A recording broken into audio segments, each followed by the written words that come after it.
अस्सलामुअलैकुम प्यारे बच्चों, आज मैं आपको मुरक्कब अल्फाज के बारे में बताऊंगी कि मुरक्कब अल्फाज क्या होते हैं और इनके मिसालें भी।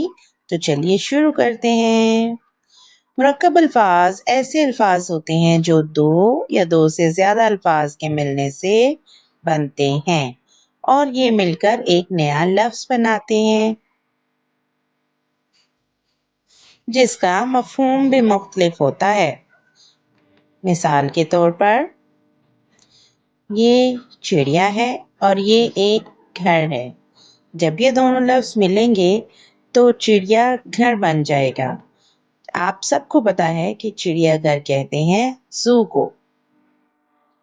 ये देखिए, ये डाक है, डाक कहते हैं खत को। और ये खाना है यानी कि घर। जब ये दोनों लफ्ज मिलते हैं तो डाक खाना बन जाता है जिसको कहते हैं पोस्ट ऑफिस। अगला लफ्ज देखिए, खुश कहते हैं हैप्पी को और अखलाक कहते हैं मैनर्स। लेकिन जब ये मिल जाते हैं तो हमारा नया मुरक्कब लफ्ज बनता है खुश अखलाक, जिसका मतलब है अच्छे अखलाक वाला। इसी तरह रेल एक अलग लफ्ज है और गाड़ी अलग लफ्ज है। जब ये दोनों मिलते हैं तो बन जाती है रेलगाड़ी।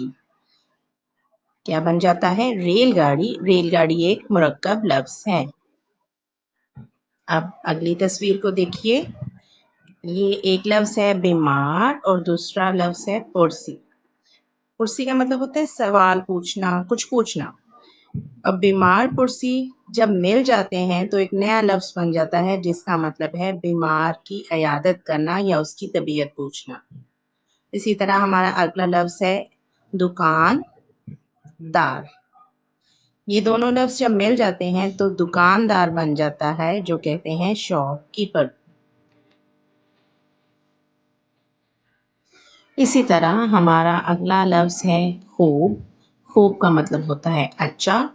और सूरत, सूरत का मतलब होता है शक्ल या चेहरा या फेस। और जब हम इन दोनों अल्फाज को मिलाते हैं तो नया मुरक्कब लफ्ज बनता है जो कि है खूबसूरत। और खूबसूरत का मतलब होता है खुश शक्ल या अच्छी शक्ल वाला। इस इस तरह ये एक नया मुरक्कब लफ्ज बन जाता है। प्यारे बच्चों, आज की इस वीडियो में आपको मुरक्कब अल्फाज की खूब समझ आई होगी। आप भी अपने इर्द गिर्द मुरक्कब अल्फाज तलाश कीजिए और नीचे कमेंट सेक्शन में ज़रूर बताइएगा कि आपको कौन कौन से मुरक्कब अल्फाज मिले हैं। अपना ख्याल रखिएगा। शुक्रिया। अल्लाह हाफिज।